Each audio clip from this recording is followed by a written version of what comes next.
বলছি আমাদের রিলেশন তো অনেক দিন হলো, তাই না? হ্যাঁ সত্যি, দেখতে দেখতে পুরো 1 বছর কেটে গেল। কালকে না আমাদের বাড়িতে কেউ থাকবে না, তুমি আসবা? কেন? সবাই যখন বাড়িতে থাকবে তখন যাব।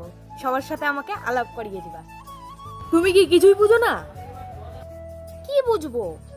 তুমি কালকে আমাদের বাড়িতে আসবা, ব্যাস। না, আমি যাব না। সবাই যখন বাড়িতে থাকবে আমি তখনই যাব। আমার দিব্যি কালকে আমার বাড়িতে আসবা। বাড়িতে আছো? আমি জানি তুমি আসবা, কারণ তুমি আমাকে অনেক ভালোবাসো। চলো আজকে আমরা দুজন দুজনকে সময় দেবো। পুরো বাড়ি ফাঁকা, শুধু তুমি আর আমি।